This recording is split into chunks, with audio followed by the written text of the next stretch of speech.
How is everyone doing? Strength Chat episode 94, and today I have got a very special guest for you. Today I'm joined by the founder of StrongFit, as well as traveling the world delivering seminars with the goal of fixing people and reducing pain.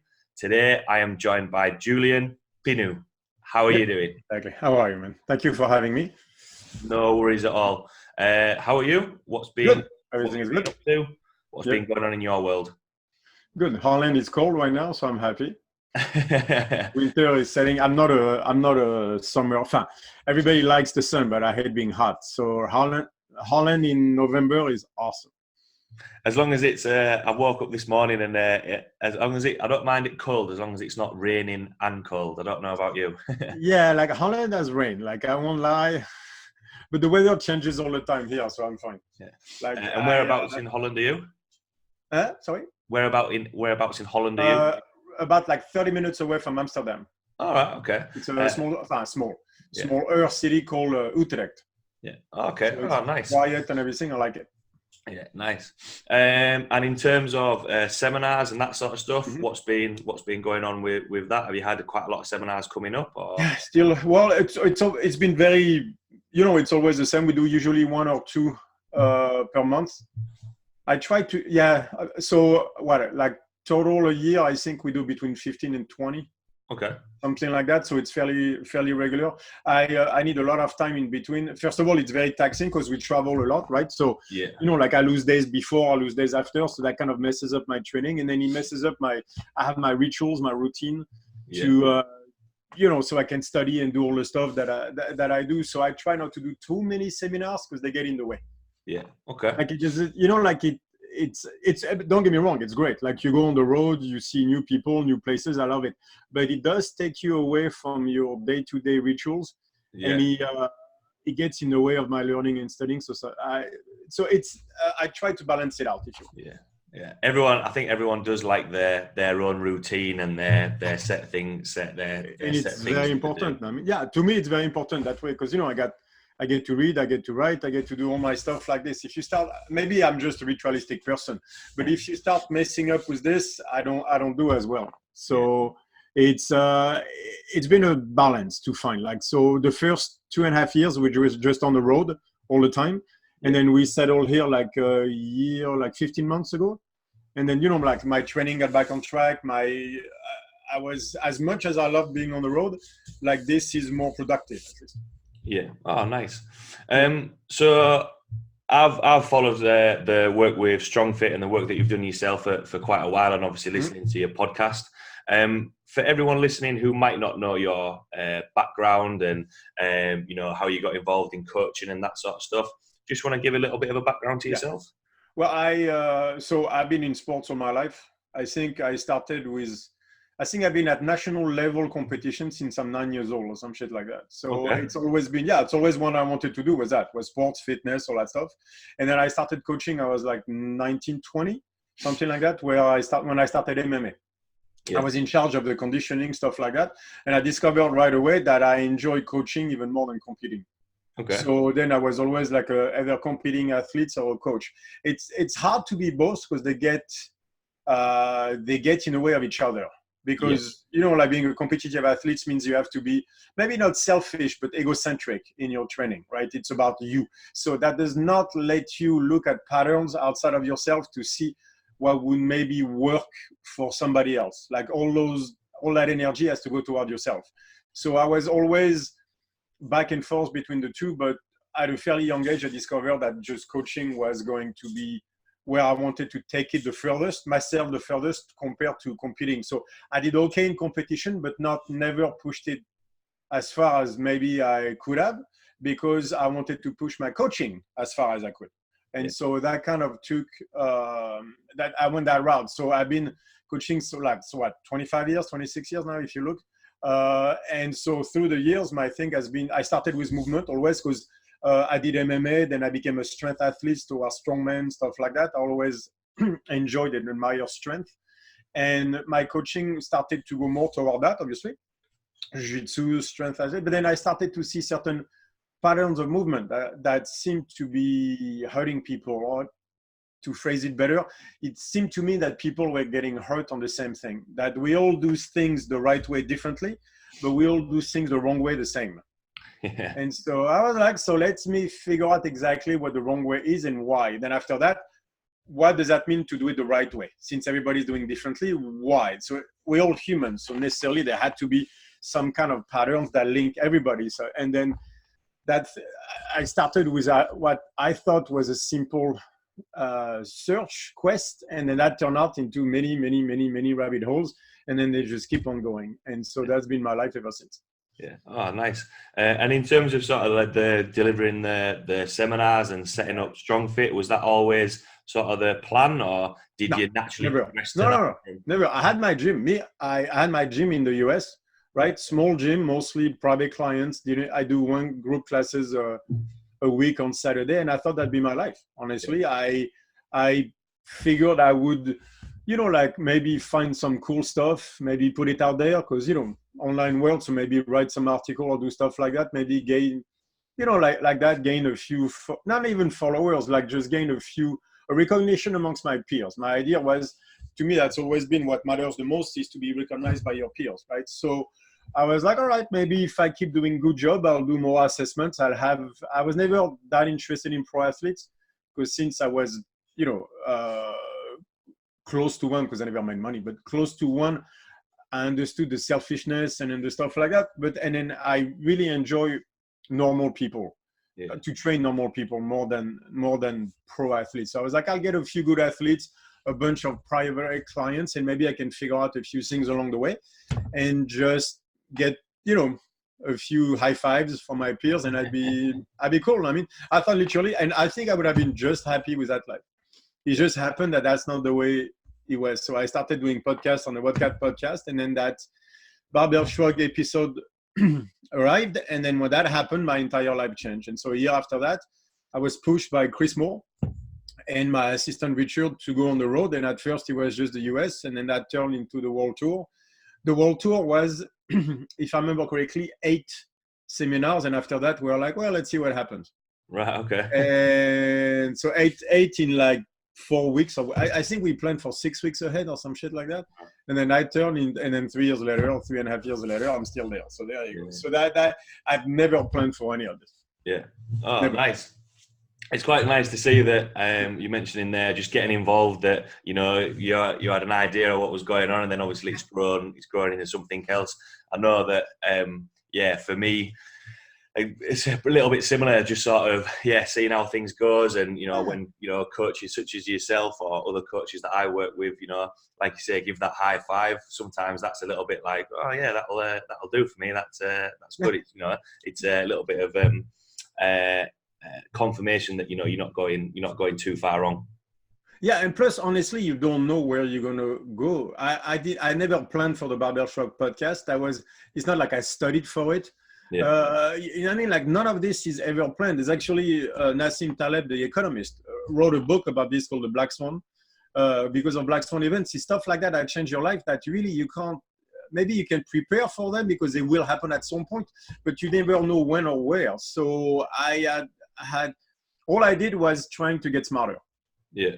And then I figured if I'm good enough, at some point, something will happen, but what, where, when, absolutely no clue. And so that's really what I keep on doing now, is I was like, I don't know what the next one is. I'm just going to get smarter in the meantime. And then hopefully when the good stuff happens, I don't fuck it up.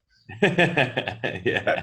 Honestly, that's as far as I go now. I mean, well, from that, from someone who's followed the work that you've done, for you to be blown up like that, and your work be put out to a wider audience, it's only going to benefit people. Yeah. But you can tell, like, I'm like that from the way I do work. Is like, whenever I figure out something, I put it out there. Mm-hmm. I don't wait 6 months. I don't work out the kinks. I don't start to write a book, like a PDF, and then get it out there as a program or stuff like that. I'm like, hey, figure out something, there it is. This kink, this stuff. It's like, yeah, I'm in it. And so of course, like, people are like, oh my God, what about this? I'm like, yeah, I know, I'm on it. It's getting there. And so, because I'm a firm believer in communal intelligence. I think as a group, we're always smarter than any smart individual. You know, if you look at physics or science, it always works like that.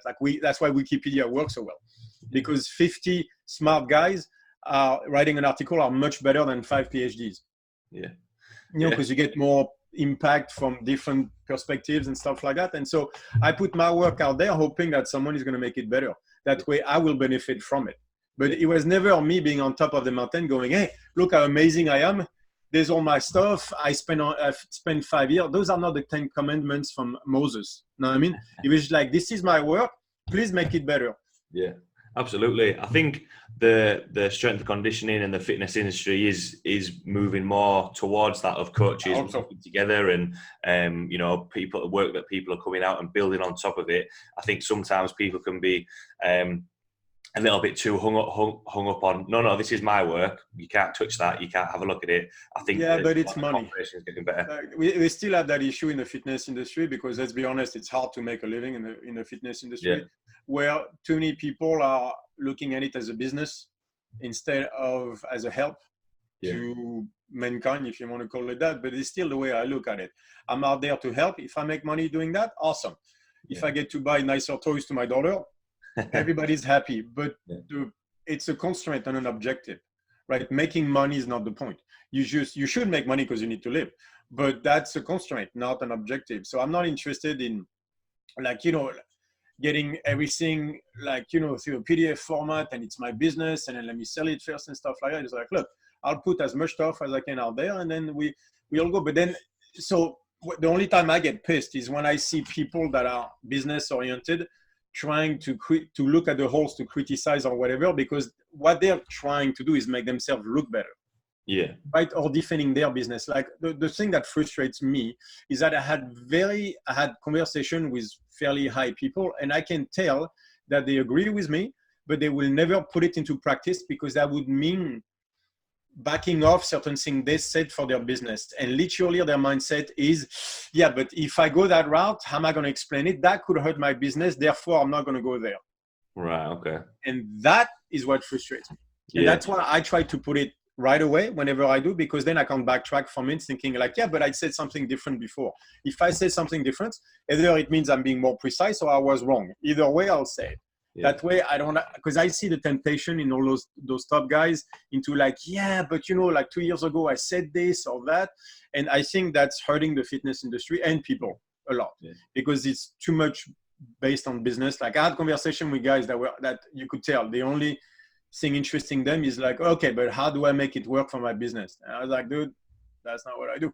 So absolutely. And you know, that's what as a coach myself, you know, that's what I've tried to replicate, because I think for me it just comes down to honesty. I think people buy a lot more into honesty. And ultimately I think if you come across it that you're actually genuinely trying to help rather than just trying to sell people things, they're more likely to buy into you and invest into you as a coach. And then instead of having a client for 12 weeks for a 12-week program, you have clients for life then, because you know you're just trying to help them and improve.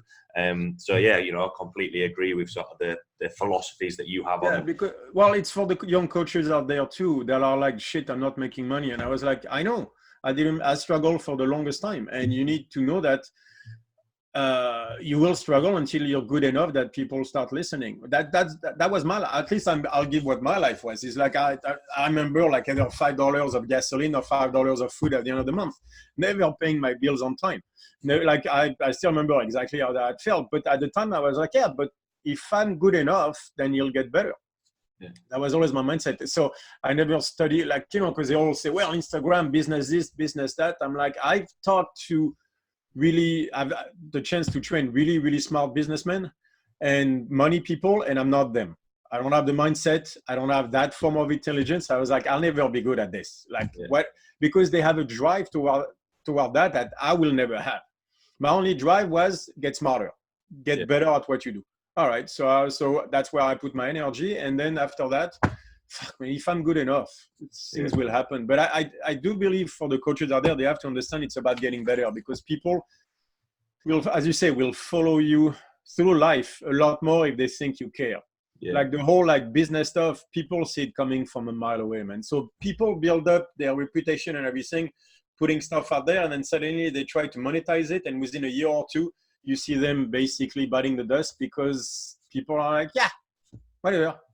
Yeah. I mean, that's why, honestly, the more podcasts we do, the better.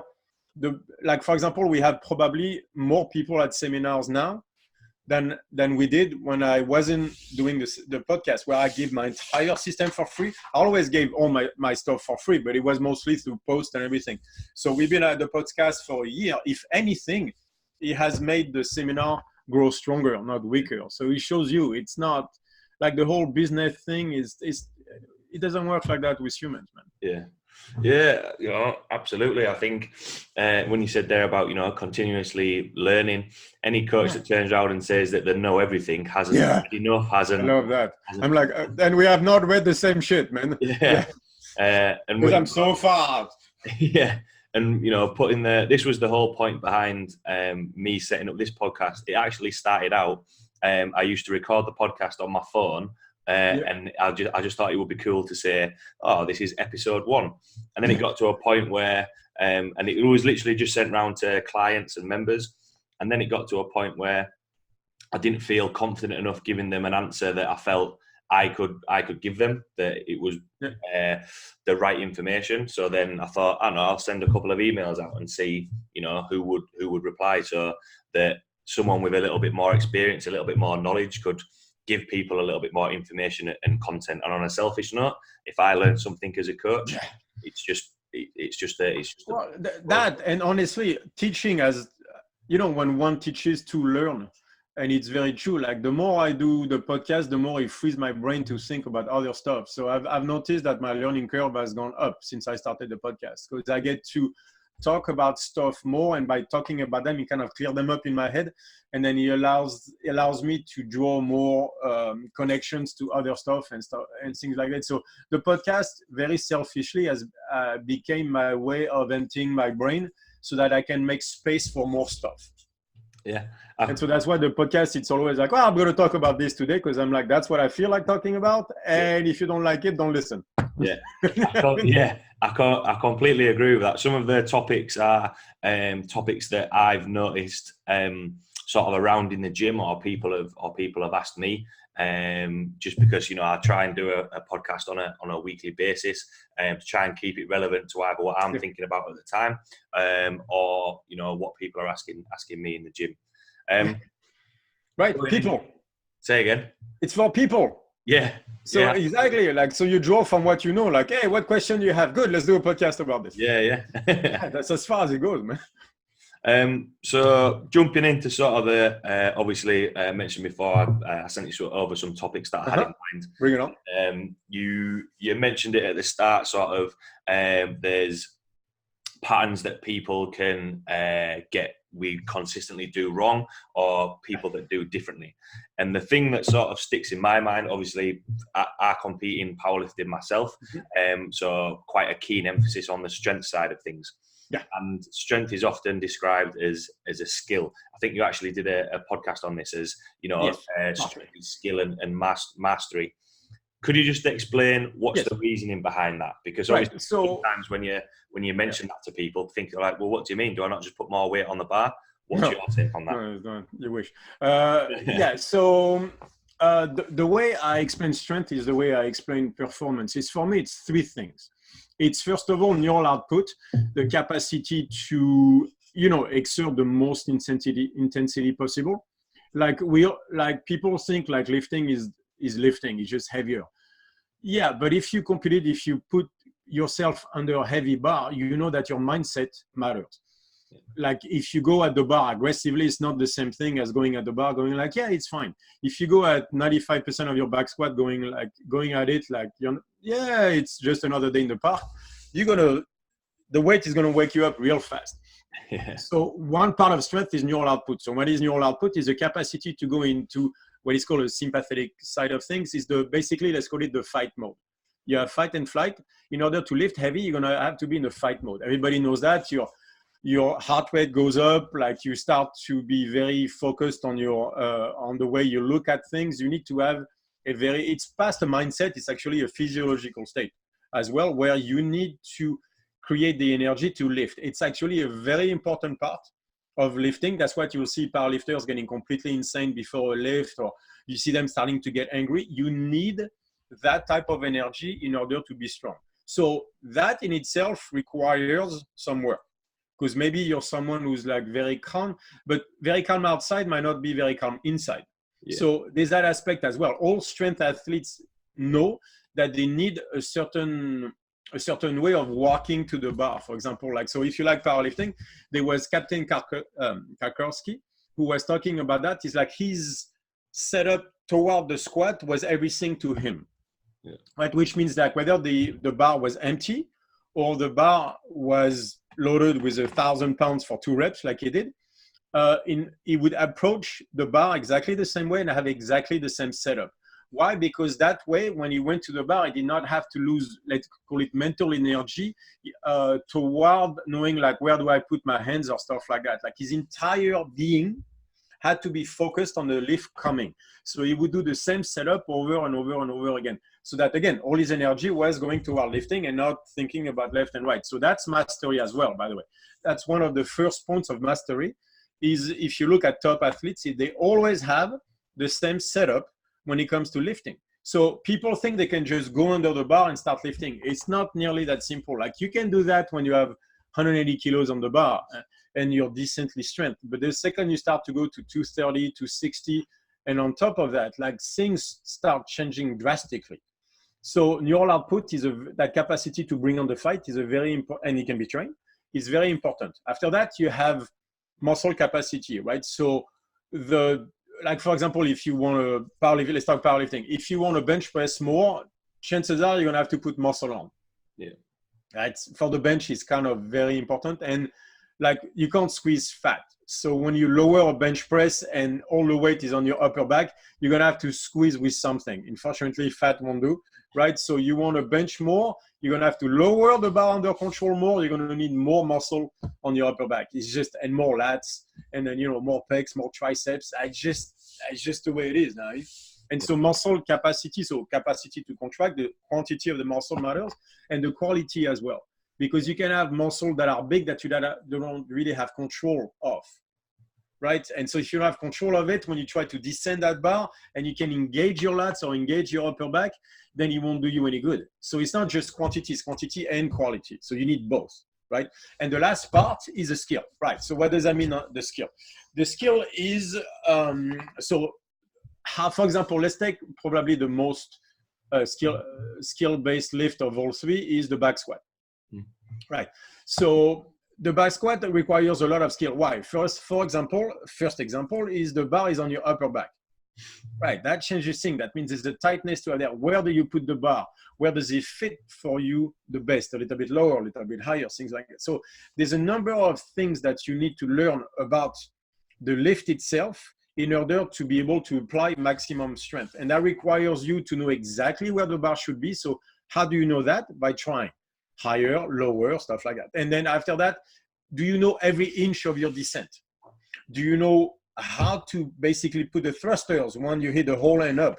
And then what happens when you hit the sticking point? Like all those different, what happens when you miss, by the way, when you go slightly forward, slightly backwards, how do you correct it? All those things have to be tried and fixed. So that's what skill is really, is knowing every single inch of your lift and what happens when something goes wrong. How do you correct that? Because, like under max weight, it becomes exponentially harder. So strength has actually a lot of skill involved. For example, if I'm asking you to lift a heavy sandbag, to squat a heavy sandbag, it's going to be heavy, it's going to hurt everywhere, and you need your neural output and the muscle. But the amount of skill that is required on squatting a sandbag is a lot less than you do on a barbell. Yeah. For example, so even though it's a squat in both cases, it's not the same. Right? If you squat with a safety squat bar, the amount of, it requires in a way less skill because you don't have to be nearly as tight on your upper back. So that removes at least one part. You have to be tight, but it's not the same thing as a barbell. So all those lifts at least a certain amount of weight all feel completely differently and have their own point of skill that you need to learn. So that's why strength is far more based on skill than people understand. What is skill anyway? Skill is having the right muscle in the right places. Yeah. Right. And the issue with that is that I think most people don't understand is that when you squat 180 kilos, you need certain muscle in certain places. Squatting 230 kilos, those are totally different muscles that you're going to have to put on. Like the same muscle that were valid at 180 have to be there and stronger, but you're going to have to add muscle to that, because stabilizing on your back 180 is not stabilizing 230. Like it changes the game completely. So you're going to have to gain, in a way, new muscles. You know what I mean by that? You're going to have to gain you're going to be sore in places you were never sore before. Like whatever it took you to get from 150 kilos to 180 kilos, you're going to see that you're going to have to be a different person to go from 180 to 210. Yeah. You're going to be sore in new places. You're going to discover that the squat at 210 is not like the squat at 180. So literally, you're going to have to learn to squat 210, and which is not squatting 180. And so you're going to have to become a different person, because your output is going to be higher. The muscle quantity and quantity has to be higher, and your skill has to be higher. So it's not just getting under the bar and putting more weight. It actually requires you to become a new person. Yeah. And again, with muscles that were never sore, new muscles, do you feel going like, why am I using my glutes more when I squat now? Because now you have to stabilize out of the bottom a lot more than you did before. That's why.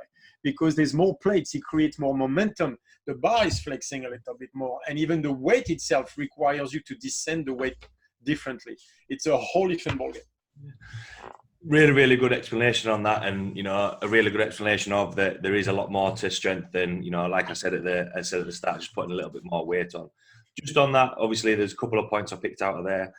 When you mentioning about becoming a different person when there's more weight on the bar, and as well in terms of the muscle side of things. Sometimes people that, especially in the smaller weight classes, and look and see, oh my God, how come that guy at 66 kilos is squatting, X amount? How do you go about the whole ideas behind you can get stronger but not necessarily get bigger? Right. And your so that's the muscle quality part. Yeah. Right. So they don't necessarily have the quantity, which means they're going to be limited at some point, like just did. But in the meantime, they can increase the muscle quality. So what's the muscle quality? It's the rate of contraction versus size. That's what it is. So what they have is so like that neural output, they're able to put it into action to the nth degree, even on muscle that are not that big, but their quality of muscle is very, very high. And so they are able to create a fight mode through their body entirely that is extremely high. It almost requires more skill because they get to get away with less. If you're huge, you have a big waist, it's easier to stabilize the weight on your back. Any momentum of the bar will be, the more massive you are, the easier it will be to handle, right? You have more fat around your joints. They act as pistons a lot more, right? All that stuff comes into play. If you're in the smaller weight class and you're very lean, that means the quality of your muscle and your technique and your skill is going to have to be very, very high. So since you don't have the muscle quantity, you're going to have to get the muscle quality. So what does that mean? That means that all muscles in your body have to fire. That means you're not allowed to have, if you want to perform, you're not allowed to have imbalances, or at least less imbalances.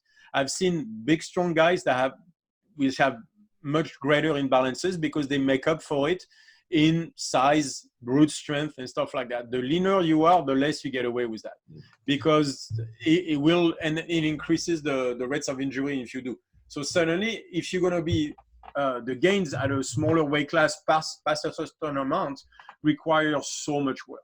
I think people don't understand also how long it takes to be strong. You have to understand this is years, not months. And when I say years, I don't mean 2. You want to be really strong, it's 8-10 years. Yeah. It's just that people don't seem to, it's because they're like, they say, okay, so let's work on a lift. And I'm like, but I'm 5 weeks in and I'm not stronger. What happened? Yeah. It's like, what happened is you just started. That's what happened. I mean, like and I understand wanting results right away, but at some point you're going to have to wake up. If you want to be truly strong, the shit is going to take a while and it's going to hurt in the meantime. Like it's just weight on, like to get to 1,000-pound yoke carries. Like I did 800 pounds weekly for 5 years. Yeah. or 4 years or whatever it was. I mean, and that led me to, but going into 800 pounds. So I have to, metric system, 360 kilo yoke carry, or between 360 and 400 every single week, every single Saturday for at least 4 years before I made my 460. But you do that on a weekly basis, like, man, your upper back is tired. And so you do that, and then all the other shit, and then the squatting and this is like, you know, like, you want to be strong, fine. Have you ever been into that stage where at night you curl into a ball, it's 9 o'clock and you can't move, so that you have to fall asleep in the office until 2 in the morning, when you can kind of unbend yourself and then walk to your bedroom where you can finish the rest of the night? If you haven't done that, then you haven't pushed enough. Then you don't know what it takes to be strong. Like, I had so many nights where literally I went into a ball, and my wife was like, at the time was like, honey, let's go to bed. And I was like, no, I can't move. Like, literally, I cannot move. She was like, I'll carry you up. It works sometimes like I'm not moving. Like, my entire body right now is in freeze, and I'm going to stay right here. She would bring me a blanket, and I would sleep on the floor like that in one position, and sometimes through the night, sometimes through 2 in the morning, because I was like, right now, there's no way I can move. Like, but I mean, like, so it sounds, obviously it's overboard, but I was like, yeah, but I'm going to be fucking good at strongman. That's but the thing. It's an attitude that it takes, to be strong. So yeah, that's a good way of looking at it, because sometimes, like, it is going to be, you have to push that little bit more. And especially, you know, when you for the example I can think of is building up to the so I competed at the British Championships this year, building up to doing, you know, heavy singles, to have an idea of, you know, what I'm going to go into the competition. That takes that little bit of mindset. And as well, when you mentioned there about you know, you've got to feel, you know, what high bar feels like, what low bar feels like, and failing a lift as well. I actually think sometimes, and some people look at me and be like, oh, I've just failed that lift. And it's a little bit like, yeah, but what did you learn from that? What went wrong? Yes, you end up exactly. forward. No, I just failed. Yeah.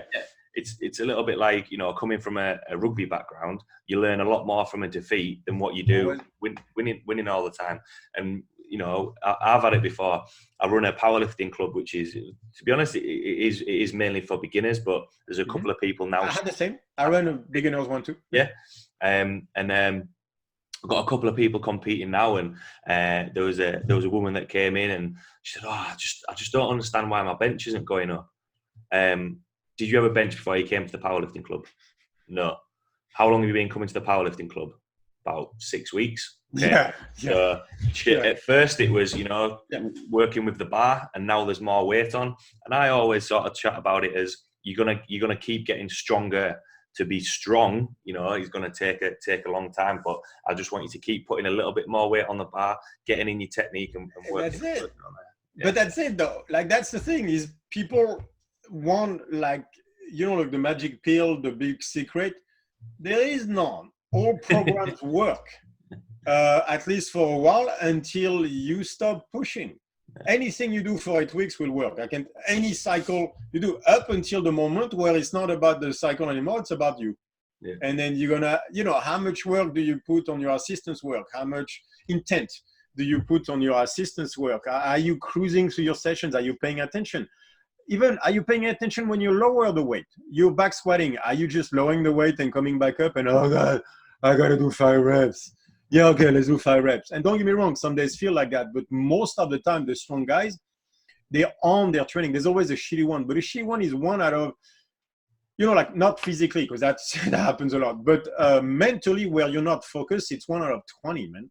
Yeah. The rest of the time, you're like, I don't care how I feel. I'm going to feel shitty. Maybe I'll use less weight today, but I'm going to work on something I can progress from. And so mentally, you're there, right? That's the biggest thing I see with beginners. They come, they just bang the weight, and I'm like, right, I did my session. I'm like, no, you didn't. None of this has any value, because you didn't learn anything from it. You didn't put any intent in it. What did you learn today? I don't care about how much your muscles, you know, got pounded that day, because honestly, we can do that 60 different ways. It's like, what did you learn that day? Because again, you're going to have to learn every single inch of every single lift, and not just the main 3. All your assistance work, all the stuff you do on the side, all of them, you're going to have to know exactly what works, what doesn't, per inch done. All right. So guess what? Start now, because it takes a fucking longer amount of time. But that's what the mastery is people think, I've seen a lot of people hinting that they think the great ones just have a program that they follow lift by lift. And some do, but what they don't see is that when a great lifter comes into the gym, by the time the weight that he's supposed to do is on the bar, he has changed his program 17 times, because he came in and then the empty barbell was like, that doesn't feel right. And so second set, Malani Chef, like Tyler was telling me, he has seen Malani Chef, the great squatter, who squatted like 1,050 in reps or something like that, raw, do five sets on an empty barbell, because the weight didn't feel right. The barbell empty did not feel right. He's a guy who literally squats with 12 plates. And one empty barbell, he was like, no. And then one plate, same thing. And then he started going up. Why? Because the weight didn't feel right. Yeah. Right. So how many beginners do you see paying attention like that? And that's one of the big things. They don't understand. Like the great lifters, they're like, by the way, someday they might start benching and go benching and say, today is a back day. Because my shoulder is not agreeing to this. And so, but I'll bench tomorrow or whatever. Or even if they bench, maybe they'll do a different, like a Swiss bar instead of barbell, because again, they know themselves and they know where they need to go. And then they push when they have to, but they know exactly. And how do they know that? Because they tried everything, made the mistakes and learned from each. Yeah. Right? Like that fear of mistake. Don't get hurt. That's not what I'm saying. Yeah. But that fear of making a mistake cripples beginners. They are so afraid of failing a lift, afraid. So they're going to game and like, well, I'm going to use my back. I'm going to do whatever I need to do, but I'm not going to fail. They are so afraid of making mistakes. It cripples their capacity to learn, because then they think there's like, I did good that day. So now I'm going to take whatever I did that day and apply it every single time. And that's all I'm going to do, which of course is not true, because you don't even know what you did that day. It just happened to be a good day. You were feeling it. You engage muscles a specific way, but you don't remember which one it was, because that's not how it works. And so now you're going to try to mimic the position instead of mimicking the tension. And mimicking the position means you're going to use a different tension because you don't remember. And then that means it's not the same lift anymore. So now you're stuck for the next year in a technique that is wrong for you, because you just cannot back away because you're so afraid of making a mistake. Yeah, absolutely. Coming back to that point of, you're going to learn from that, and a lot more. Some people sometimes look at me and it takes them a little bit of a time to process, but how do you feel? How does that feel? Does it feel good? And, literally, so the powerlifting club is on a Thursday night, and there's the same core group of people that come, but every now and again, there'll be some new people that want to come in and give it a go.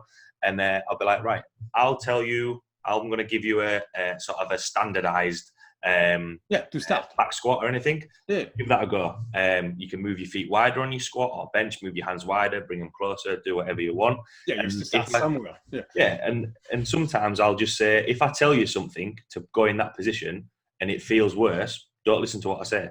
Listen to how your body feels, and if it feels better, that's what you want to focus on. And the biggest phrase, because exactly what you said there, going up to an empty bar and just dropping up and down and not really thinking about it. I think that phrase of, treat the lightweights like the heavyweights, it just drills that pattern a little bit more. The power of the setup.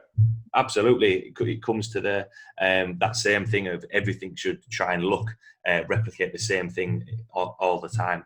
Just on that note, what are your thoughts on, because there's sometimes, you mentioned there about if you have a poor workout, maybe not if your mindset was there, but a poor workout. Mm-hmm. Do you think there is such a thing as wasted reps or pushing too much all the time when it comes? Right. So they can be, but that, what it comes down to? It comes down to what we talked about, is asking someone, how do you feel? Yeah. Right. That seems to be the hardest question for most people. Like the looks I had. Well, I literally asked someone, so did it feel good? And he was like, well, can you explain to me what good feels like? I'm like, are you fucking kidding me? You want me to explain to you what good feels like? I'm like, oh my God. Like, again, like so afraid of but I don't know what is bad. It's like, did it hurt? what does that mean? You know, like you get into those weird conversations where I'm like, okay, so let's start with that. Before you start training your body, let's start to train your mind, which means, and I think that's where a lot of time you see people just getting stuck in one technique, is because they're so afraid about even looking inward, right? Well, I don't know. I don't know how I feel, so I'm just going to do stuff, right? So it comes down to that as well. When to answer your question is like, but how do you feel? Are you lazy that day, or are you really wasted? Have you been doing like 4 days in a row and you know you shouldn't have, and now your entire body is pumping cortisol to high level and telling you to just fucking stop? Yeah. That's one thing. You going to the gym and you're like, I don't feel like it. That's a completely different thing. But you need to know the difference. Mm-hmm. And how do you know? By going to the gym and once in a while going, I feel like shit, let me try again. Yeah. Let me try. Let me see what happens. And then the next day you're like, my fucking shoulders hurt. Everything hurt. That was such a bad idea. All right. So you know that feeling means your body is telling you stop. And then you'll go, different feeling, but then you had a great workout. All right. So you were just a bitch walking into the gym, which is fine. We all been there. I've been to the gym going like, I don't feel like it today. Yeah. Like, you know, like, Mom, don't make me go to school. Right. Okay. So that one, you kick your ass and then you do something. So you don't feel like bench because it's killing you mentally. All right, go get a pump. Yeah.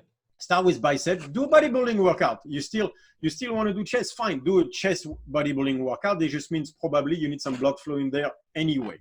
Right. So that's fine. But then there's the one where, like, because that happens with overachievers, it's like you are grinding your body into the ground.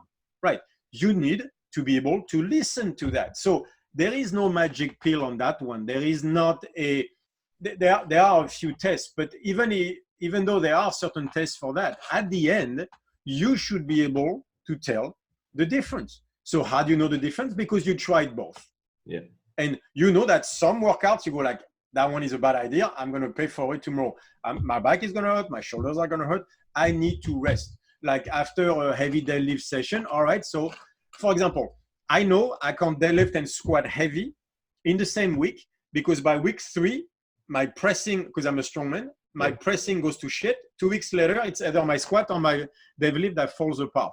I had to learn that the hard way because I tried the shit so many times. Yeah. I cannot do it.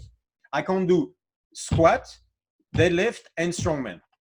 So it's usually I can do deadlift and strongman. I can do squat and strongman. I just can't put all 3 into the same week. I can do strongman 2-3 times a week, but I can only do so much powerlifting.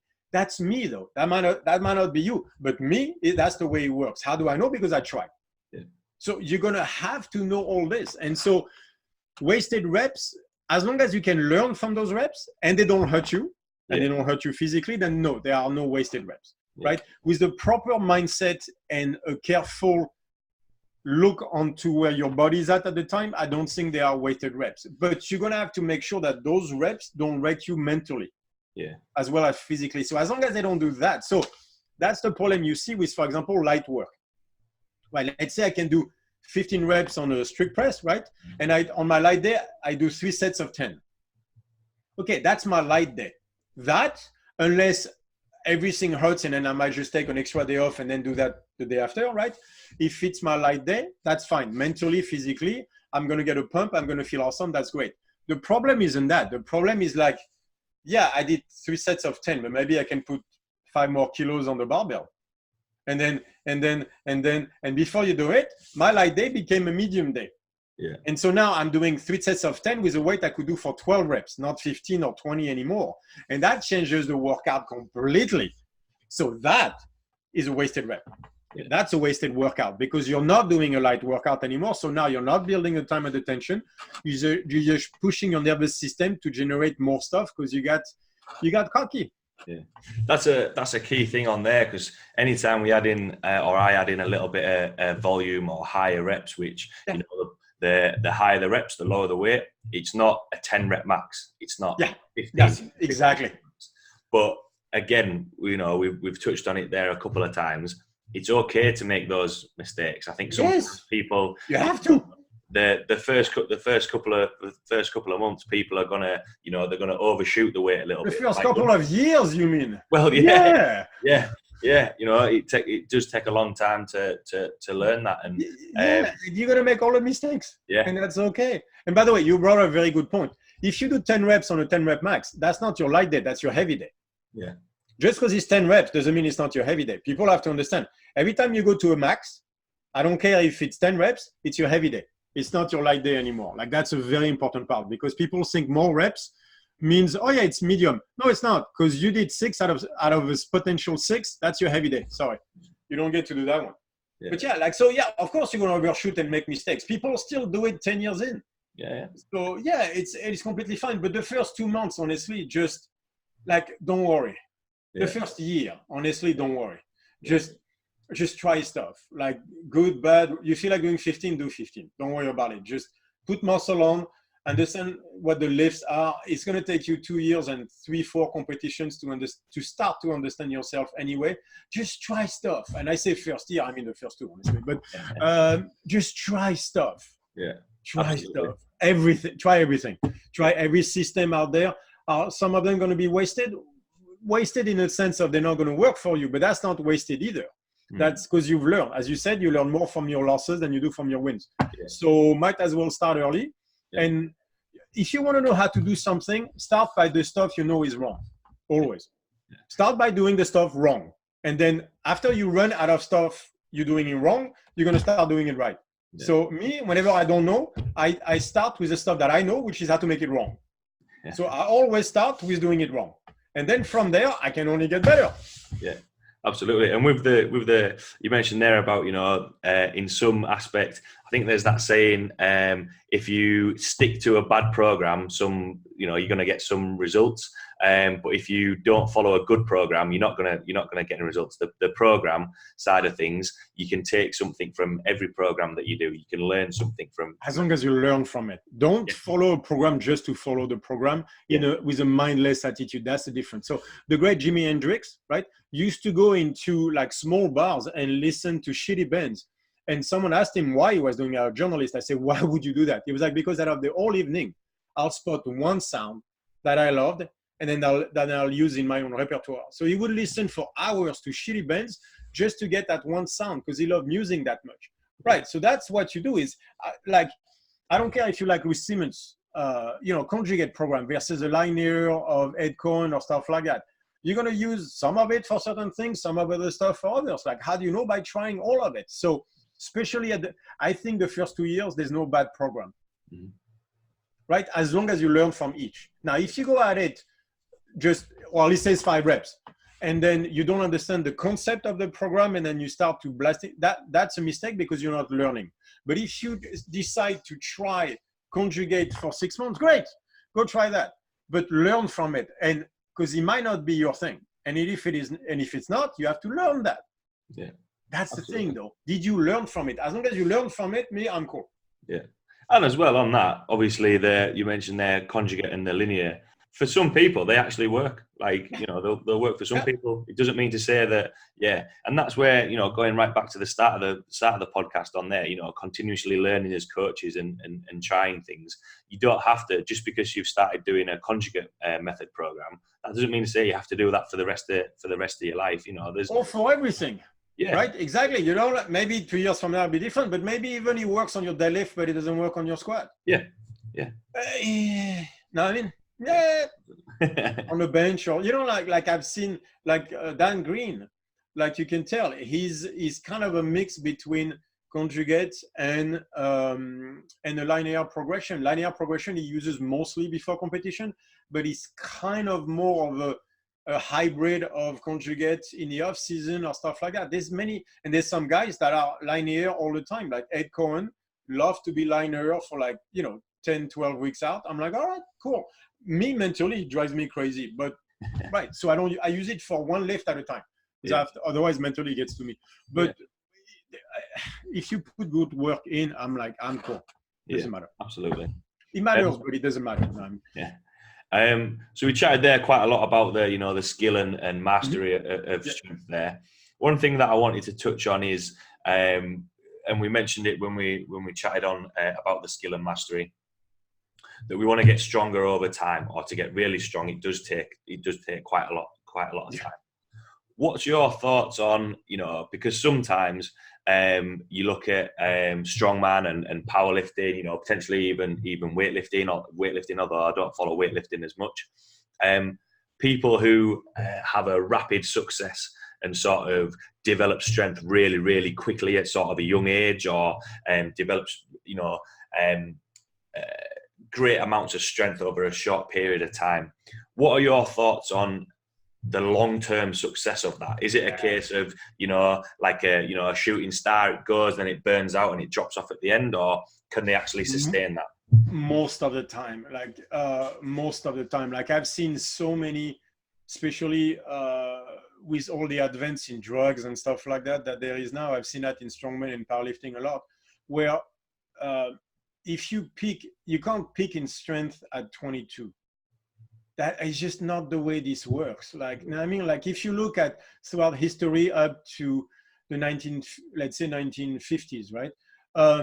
Like all the strongmen, like the old school strongmen, and some of them were extremely strong, the Louis Cyr, the guys like that, they were all in their mid 30s. So like, for example, for big guys, like we're talking heavyweights and super heavyweight, like they mature in their 30s, if not their 40s, right? It's just strength is again, is a long-term kind of commitment, right? So you'll see most people, like the super heavyweights in Olympic weightlifting, even though that's far more skill-based than strongman and powerlifting, they still take time to mature physically, right? Like most heavyweights at 20, they still look like puppies. You can tell they have not matured physically or stuff like that. So at a lower weight class, you'll see people coming up a little bit earlier, but still, if you shot within 2 years up to a very high amount of stress, your muscle can do it. Maybe your skill is catching up, but your structure usually hasn't.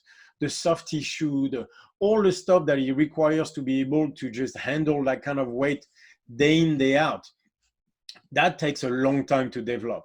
That's your soft tissue, the cartilage, the bones, all that stuff that just takes a long time to develop, right? And if you shoot to that fast, chances are you skip some steps. And the problem is now you're not going to fuck up with 180 kilo squat anymore. You're going to fuck up with a 280 kilo squat.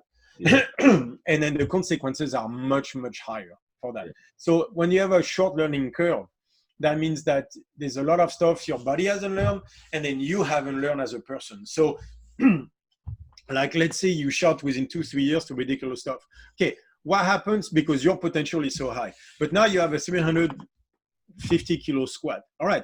At some point though, you're going to start slowing down. You're going to start stalling, because everybody does, because you're reaching that moment, right? Right. So now that you shot to fame and 350 kilos so fast, will you have the patience to put 2 years where your squat doesn't move, right? Because now you're learning what it takes to get that fucking extra 10%. Yeah. That is so hard to get. It's the 80-20 rules. You get 80% of the result with 20% of the work, but then you get 20% of the result with 80% of the work, right? That switch is very hard when suddenly you're just grinding week after week and you don't see the progress for 6 months, a year and a half, sometimes even all the way up to 2 years. And then you'll jump, but that's how long it takes. If you get to fame and great results very young and very fast, that wall you're gonna hit is gonna hit you back a lot harder. Yeah, and that's usually what I saw. Yeah.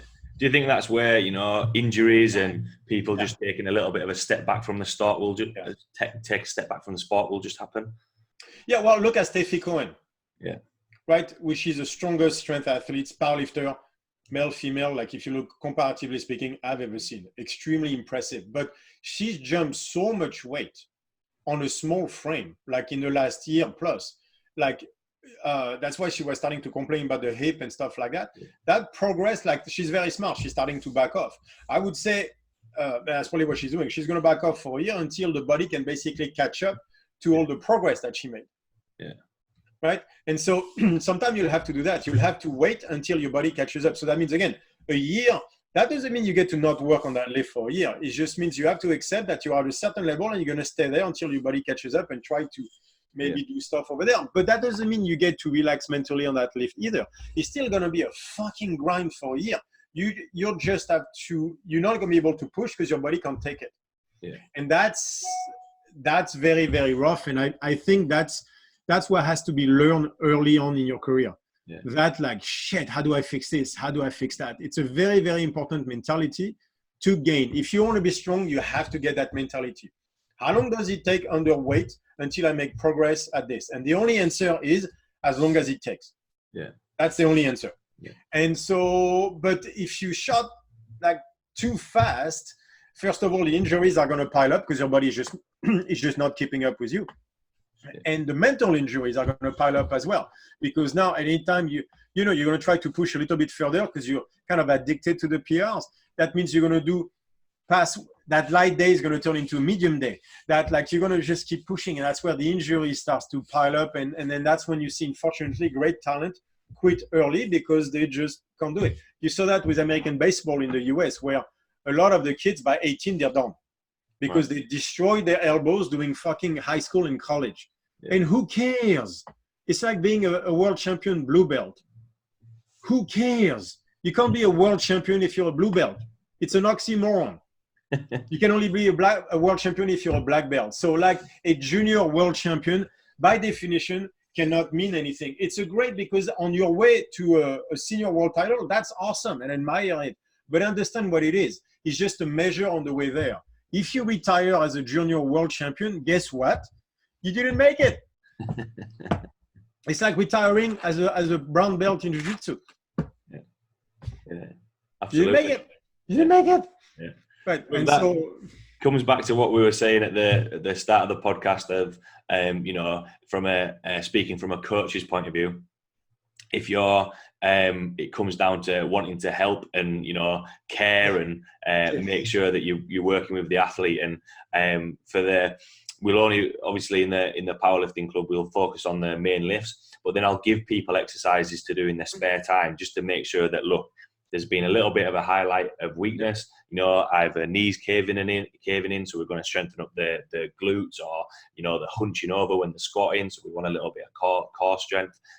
Just giving those things to make sure that they're going to make that consistent progress, rather than like what you said there, have rapid success and then end up injuring themselves. And that brings a very important point for all the lifters out there, is so that they understand that no, your coach does not want to see you fail. Like we're not trying to hold you back, because sometimes you tell lifters to back off a little bit and they look at you like you're the Grinch. You stole their toys. No, my goal in life is not to hold you back. I'm not jealous of your progress. That is not why I'm trying to get you to back off a bit. It's not to hold you back to something you potentially could do. It's because as coaches, we've been there. We know what happened next, which is either burnout or injury. So because we care, we're trying to stop the lifters from getting there. But sometimes they look at me a certain way. I'm like, dude, do whatever the fuck you want. Go ahead. Go. You just don't come to after talk to me and bitch about it. That's all. But please, lifters out there, understand your coach cares. No, he's not trying to steal your thunder, and there's not religious in seeing you fail. That is not the point. He's just trying to help. And this is a long-term game. Like, you have to understand there's a mentality to be strong. There's a mentality to gain. And it's like learning from every lift and not necessarily going heavy all the time, because you're not learning. You're just burning yourself out and all that stuff. That, unfortunately, is learned through experience. So once in a while, listen to your coach. Yeah, absolutely. Sometimes, how I'll explain it, I'd rather you take one step backwards to take 4 steps forward, rather than, and then 10 backwards after. That's the thing, is 1 step backwards now means 3 later. 4 forward now means 10 back later. Like, we've seen it happen so many times. And then so as a coach, because you're outside, you start to see the pattern developing. And as an athlete, you don't, because you're excited about your gains and everything, but you start to get toward the end of that curve. You're starting to burn out. The coach can tell the form is starting to break down. Your body is fatiguing, but you're still addicted to the PR. So you're like, let me do one more. And you're like, no, I can. Don't say I can do this. Why are you denying me my just reward that I worked so hard for? Now, fuck it, do it. And my knee. Yeah, I know. So now will you listen? Women are better. Men are worse at that one. Yeah. Right? Well, that's the key to coaching. Yeah, absolutely. Quite a lot of topics covered there. Quite a lot of depth on that. Just one sentence of what is strength, skill, and mastery. Chatted for nearly an hour on that, which is.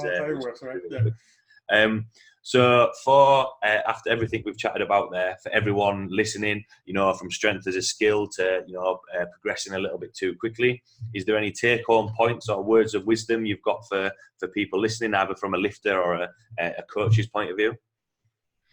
From a lifter, yeah, the key is really be careful with Instagram.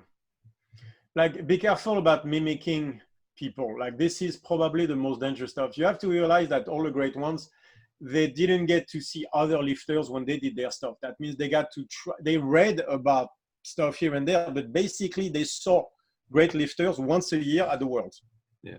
Right. So they were not influenced constantly by outside sources. They were trying stuff because that's the only way you learn back then. So be careful about being in awe of a lifter and even unconsciously trying to mimic that. That person is not you. They might not have the leverage. Even if you're both 100 meters and 90. Yeah, but he weighs 160 kilos, you weigh 72. It's not the same leverages. And I know you would like to be that guy, and I understand that. The problem is doing what he does will not make you look like him. Because what you understand is that when he was you, he wasn't doing that.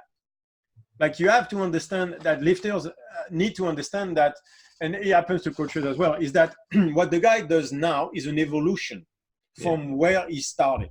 When he started, he was not lifting the way he's lifting now. He knows more now, but also his body is different. If you were to put him in the body of you now, he would not be doing what he's doing now, even with all his knowledge, because he would understand that that body cannot take what this body can.